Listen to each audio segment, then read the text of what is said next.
What the heck is up? Good morning, or whatever time it is when you're watching this. So this video is gonna be for those who, my cat just walked by.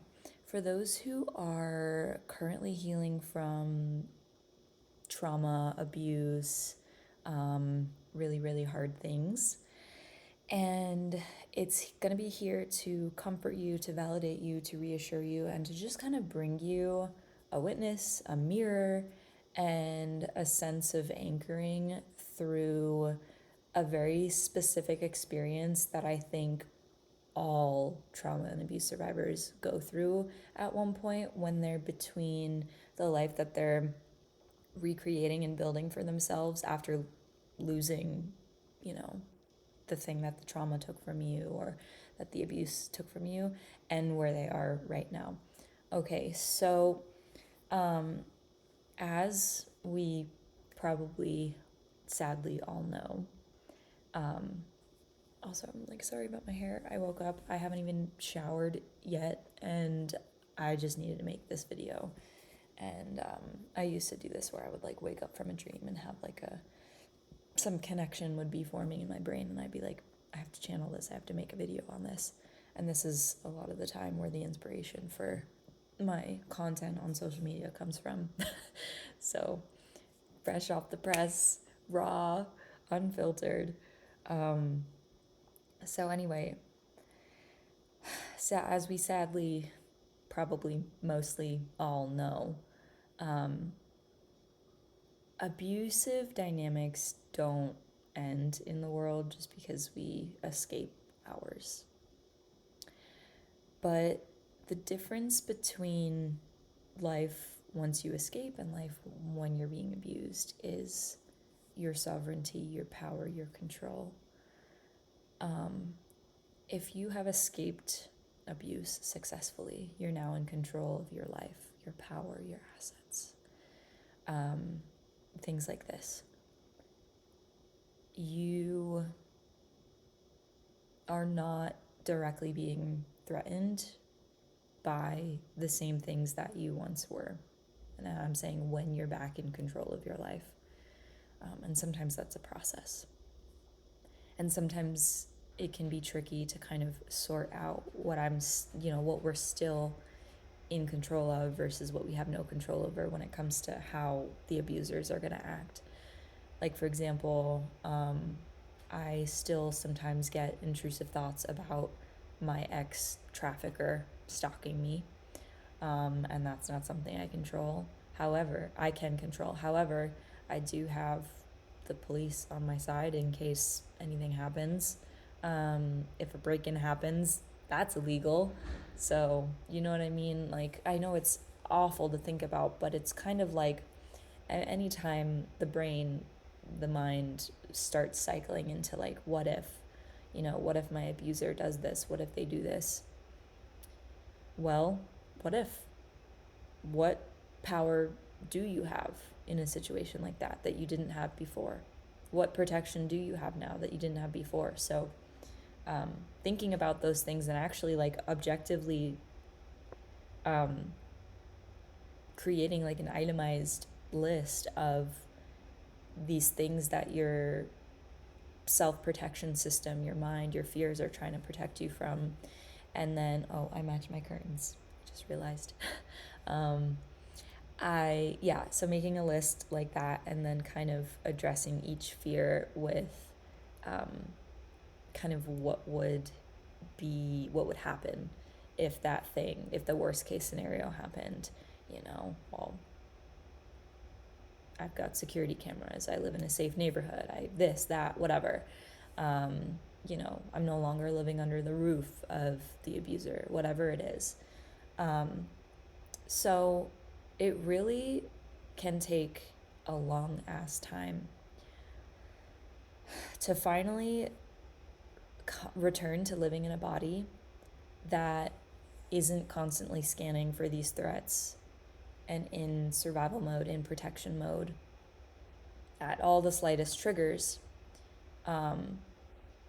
when you're alone, like when you're dealing with those fears by yourself, right? Like you went through the abuse and you escaped it. Maybe you had help, maybe you did it by yourself.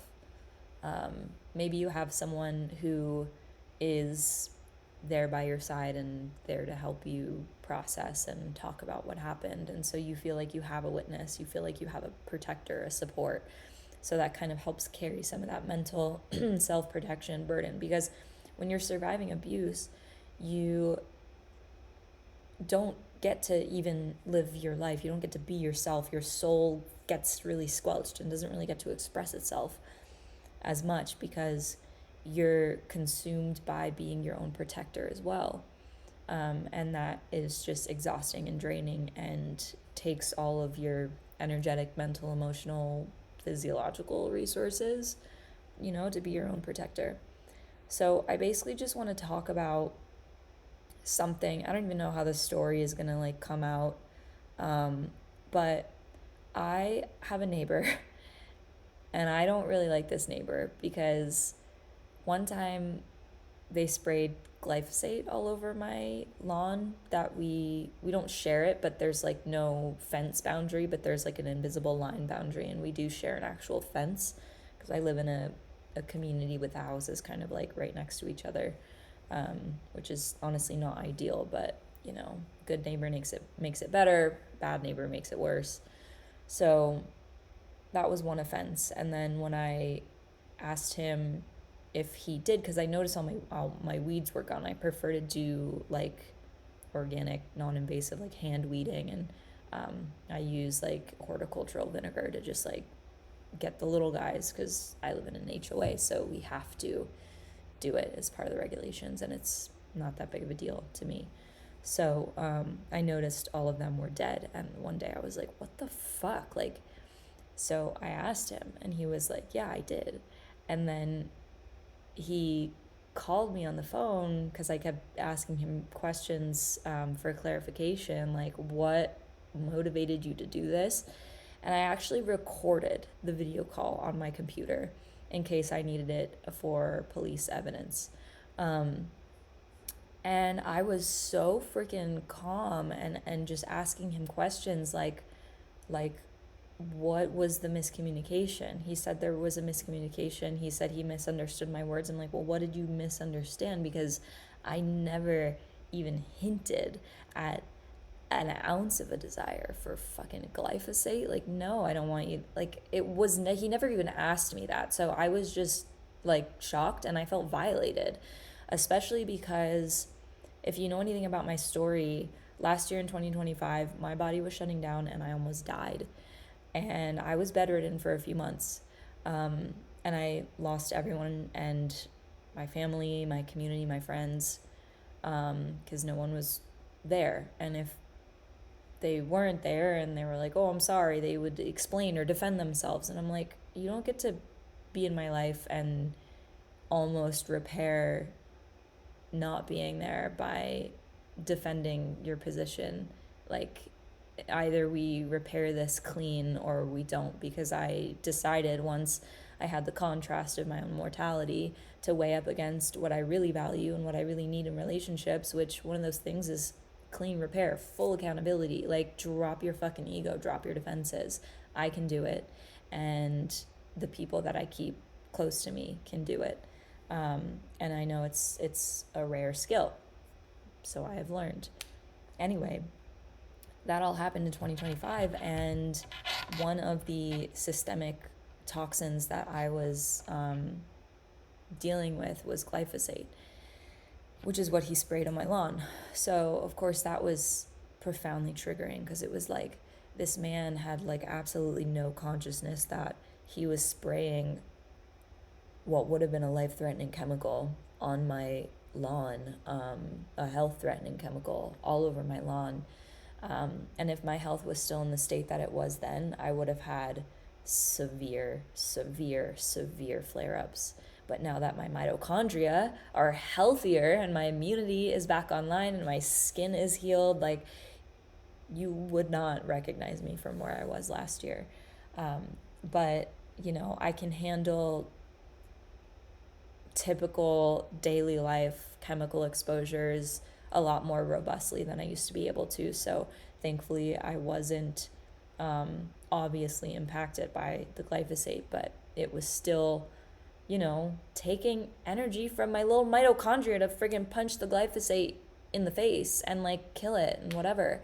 And anyway, so he wouldn't even fucking listen to that. I didn't even go into trying to tell him the story, but I felt so violated, especially because it was a boundary that I asserted by myself. I didn't have anyone there to advocate for me, to protect me, stick up for me, mirror me, validate me. It was just like me in this extremely triggering situation, standing on my own 2 feet, having to really just lean the fuck on my spine and my own kind of values and worth. And in a way, it was strengthening because I had to do it by myself. And I don't say that to pride myself or to glorify, being strong. I think that it is fucked up and stupid and shitty how alone I've had to be throughout my whole life. And my whole life, I've deserved partners, advocates, supports, allies, this sense of solidarity. And I have really gone through so many times in my life where I haven't had that. And people have abused me. And just nobody has stuck up for me. Nobody has whatever. So this was just another one of those moments where I'm here in my new home, in control of my life, my finances. I was also financially abused. That's another story that I haven't really talked much about on social media, but I'm going to at some point because it's really important. And as my friend pointed out, it's not really talked about that much. My dear friend. So yeah, I'm here rebuilding everything from scratch. My health, my life, my community, my habits, my day-to-day. Nobody telling me what to do. No directive other than my own soul, my own purpose, my own mission, me and God, and the budding relationships that I have in my life right now. Like I have one close friend. We haven't spoken in 2 years because our lives both collapsed and we reconnected recently. So that's a new development. But it's also not something that I can lean as much on now as maybe I used to, or maybe I could if circumstances were different. And that's to no fault of either of us. It's just the nature of building a relationship. Like there's such a thing as pacing. Oh my God, I'm getting a flashback to my dream. Wow. Okay, this feels like really important and I just need to interrupt my train of speaking, but the version of you right now, there's like a version of you right now, there's a past version of you, there's a future version of you. In my dream, I dreamt that there was this girl and the future or like current version of herself was like knocking on the glass door between her and the past version of herself. And I was talking to the two of them. I was talking to the present one, I was talking to the past one. And I said to the past one, I said, your future self, the one who's doing this and this and this, she's telling you that you made it. She's telling you that you're okay. And it was just like this urgent, celebratory, amazing thing. And so I don't know. I feel like that energy kind of translates to the message that I want to put into this video. So I'll just keep flowing with the story here. So anyway, rebuilding everything. Went through this thing with my neighbor a couple weeks ago, a month or two ago, and it just destabilized me for a few weeks. And I did make a report to the police and the HOA, whatever, and they said they could enforce it by like knocking on his door or whatever. And I was afraid to say, yeah, you should do that, because I was from my kind of reserved, maybe calculating side. Like, I don't know who my neighbor is. I don't know the power that he holds. And that's something that I learned to consider greatly as an abuse survivor. You never know the limits to which like someone can go if they prove to you once that they don't give a shit about your boundaries. So, if that's who they are, that's who they are. So I don't know if I could get hurt. I don't know if he could hurt me. I don't know if he could, make me more uncomfortable being inside my own home. So as much as possible, I just wanted to reduce the confrontation. Like, as confrontational as I am, again, as an abuse survivor of literal psychopathy, my mom tried to kill me when I was 16 one time, and then played it off like it was nothing. And she has done a ton of other shit to me. She abused me while I was bedridden, just psychopathy, total lack of empathy. And so my pattern recognition brain sees, oh, you have no boundaries and no regard for me in a moment of tension. Well, I don't want to see how far that can go. So I'm going to reduce the possibilities of finding out how evil that you are capable of being. And you're my neighbor. So unfortunately, that's kind of how it went. I made the report and they said, well, if he does something else, I mean, you can do this, whatever. They were just helping me out, telling me what my options were. Fast forward, it's monsoon season and we get some downpours. Monsoon cells, they swell up, they're heavy with rain, and then they dump down like inches at a time. Ever hear of flash floods in the canyons, how the water level raises like feet in an instant with the rain? Yeah, it's because all that rain just crashes down from a monsoon cell. And during monsoon season, they're kind of unpredictable. They happen whenever they're natural disasters for some people, but when you're safe, for the most part, it's just a lot of rain and thunder, lightning. So anyway, he's got a retaining wall across the whole of his backyard. And I saw from my window, because we have like slat fences, so I can see through some of his backyard, which when I have the resources, I want to put up a privacy fence so I don't have to see him anymore. But half of his retaining wall started to collapse from the fucking monsoon. Literally half of it. And like, how long is the span of a house? I don't even know. Like 40 feet, 30 feet. So yeah, a solid half of it started to melt. So yesterday, he like catches me walking inside my house. He goes, "Hi, can I ask you something?" And then he told me that my drainage pipe was draining down into his backyard and causing his retaining wall to get waterlogged. And he showed me in his backyard what he thought was happening. And I think what he was doing was he was trying to find something to pin this feeling of a lack of total control on, because it sucks to go through a monsoon and lose like thousands or tens of thousands of dollars of like yard work or whatever. But he was like, "I'll buy you a pipe to extend your drainage pipe down this way so it doesn't have to bleed into my lawn." And I was like, "Okay, I'll look at it. I'll see if I can move it. It's just a plastic drainage pipe." And the whole time, my body was kind of like feeling frozen and in a bit of a fawn response. And I just wanted to get out of there as quickly as possible. So I just left, and he kept trying to just addendum the conversation. Like, it wasn't even a conversation. It was just like, "Hey, can you change your backyard foundational construction drainage stuff? Because I think it's a problem for my retaining wall. Look, my retaining wall collapsed." I didn't say this to him. I'm like, "Bitch, you got fucking monsooned on with a draining wall that wasn't built properly. It's not my problem." So anyway, I went back to my house and I like vented to Google AI about it, and it helped me out and helped me create a boundary message to send. So I did, and I was like, this is a rigid structural foundational element of my original construction designed for drainage.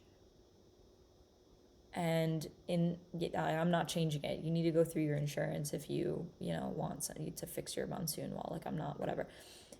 And also, what the fuck is he doing, like peeping over the fence into my backyard?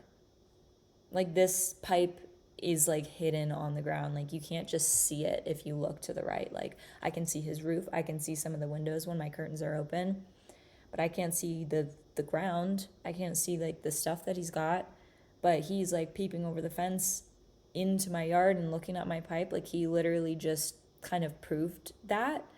So that was another thing that obviously made me very uncomfortable. And my kind of survival brain is honestly still wrestling, like separating the nuance of difference between surviving abuse and dealing with just a shitty neighbor who has bad boundaries and is annoying and tries to make things my problem. That's not the same thing as an abusive mother who's trying to kill me. You know what I mean? Like that's not the same thing as an abusive mother with no regard to my life. That's not the same thing as a staff who's hired to work at a troubled teen institution where I'm being kept a prisoner. It's different. Like this is my house. These are my rights. This is my property. This is my space, and that is legally defined and protected. So, there's some differentiation there, but still, it's like triggering for someone like me and probably for someone like you who's also, surviving and coming out of abuse and things like this. So, anyway, I sent him this text and never got a reply. Hopefully, I don't ever. But, so yeah, that was that.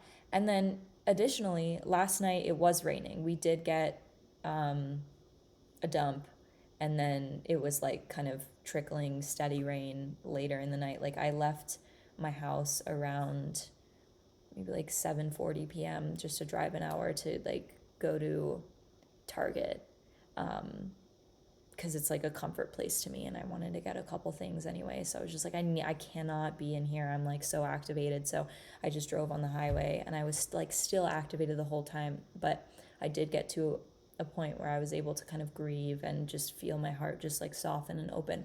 And I was just constantly reminding myself, like, I am safe. He's not doing anything to me. I set my boundary.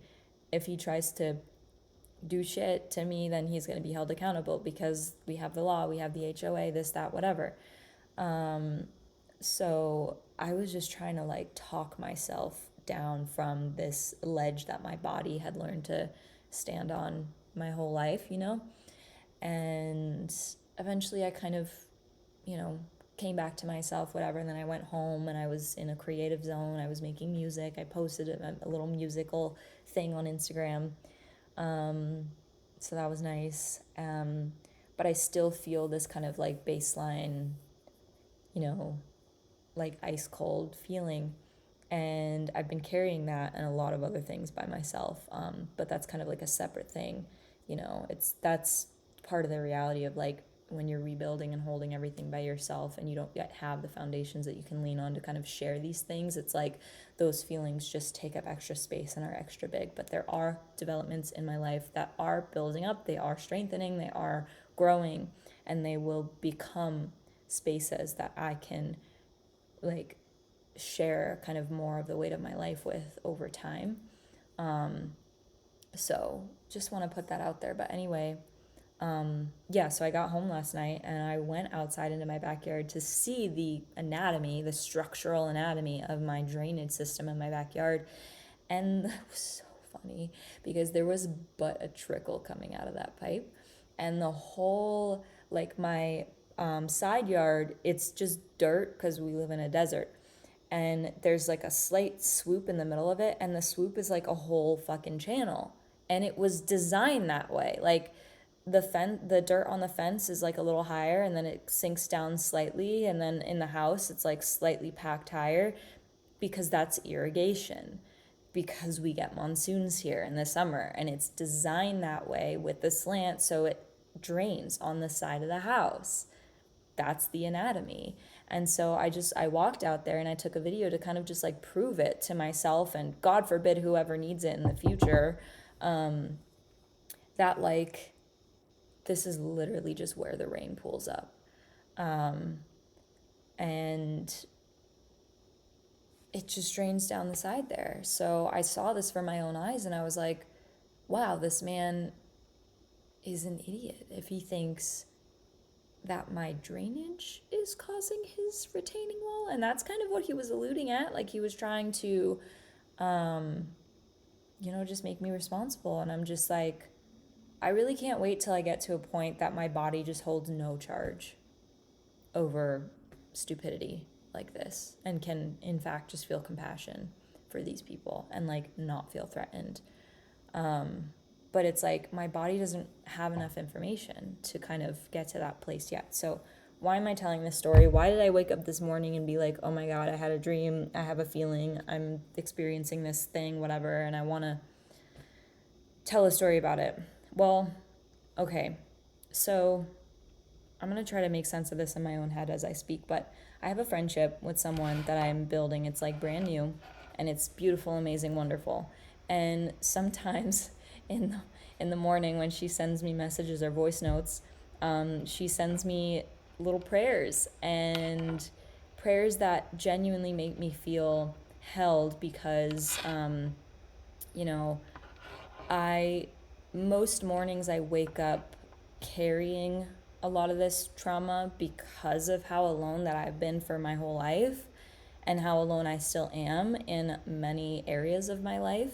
So I wake up with this heaviness, and I know this is a common experience for many trauma and abuse survivors. And I think I shared that with her one time. Like, she's so sweet and always wishes me good day, good morning, and everything. And I'm like, well, most days I wake up feeling like shit.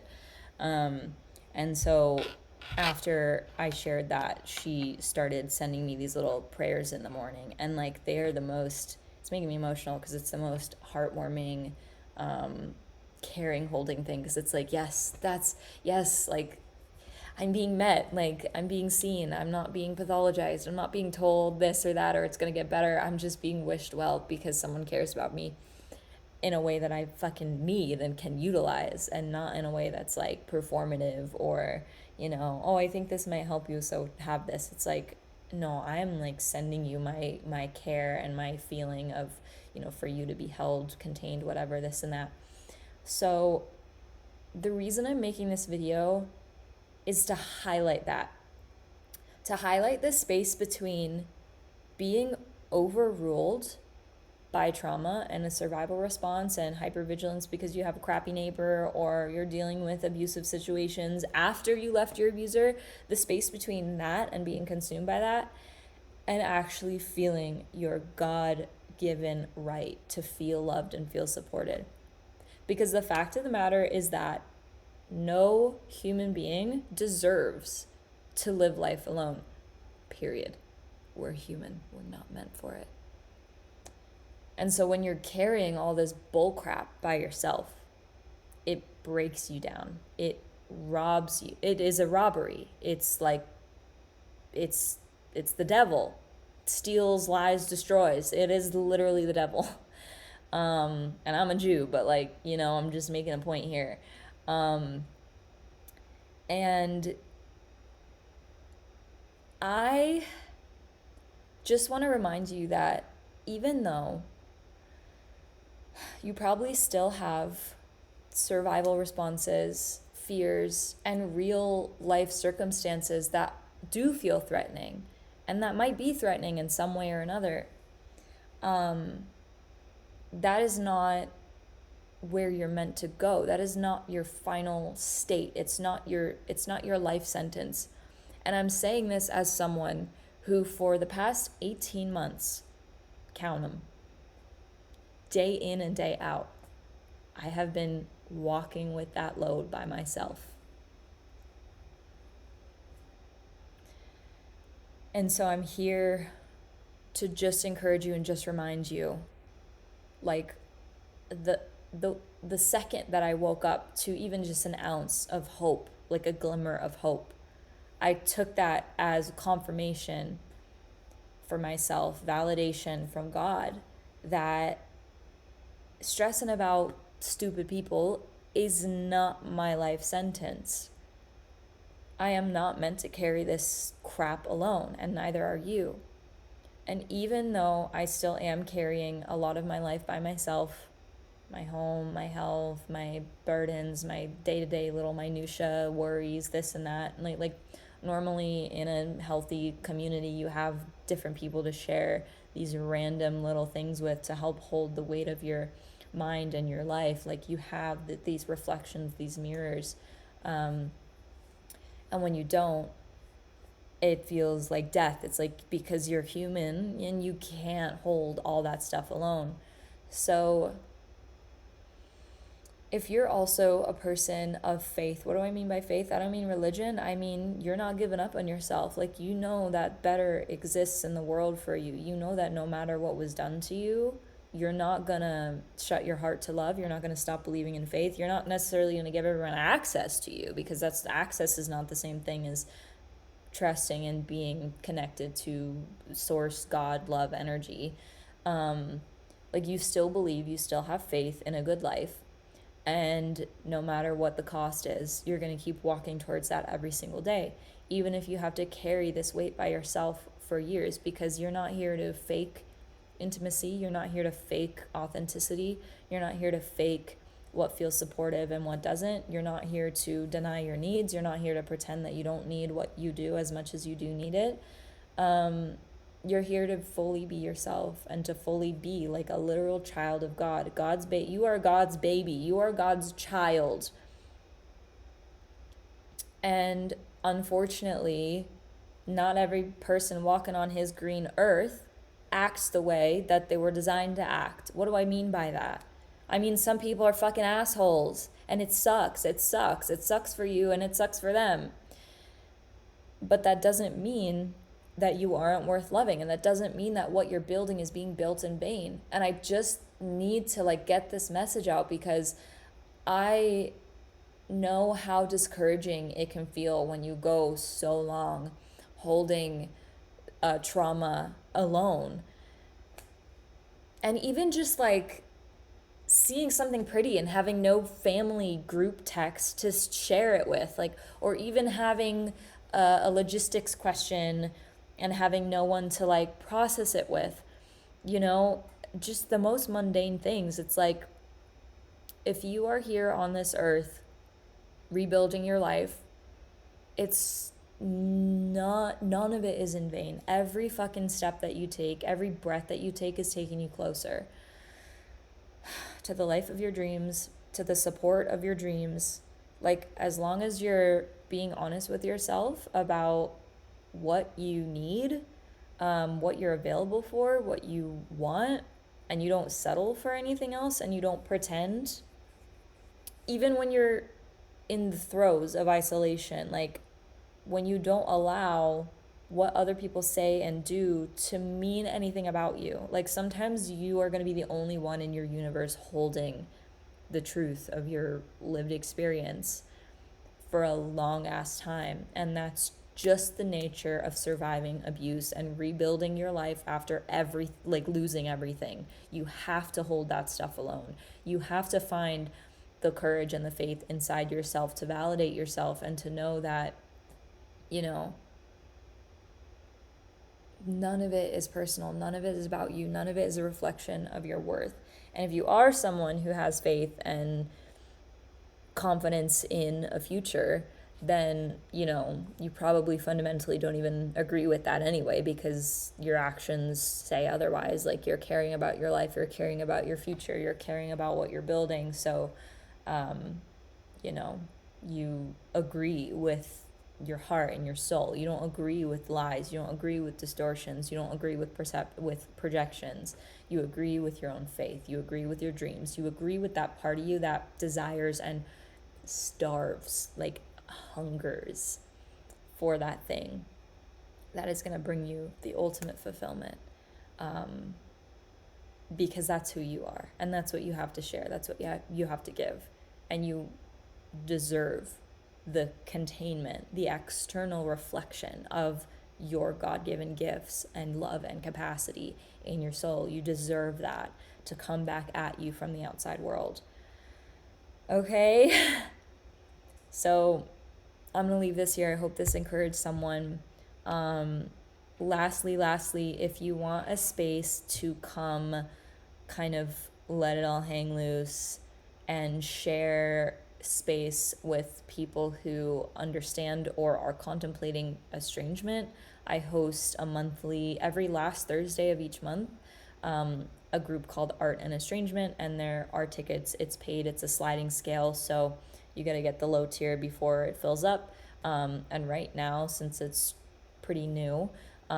It's pretty spacious. There's a lot of room in there for people. So that is linked in my Instagram bio, and I'll also link it in the description of this video. There's no need to perform, no pressure to perform. It's just a space where people who've experienced estrangement can come and be together. It's gently guided. There are gentle reflections.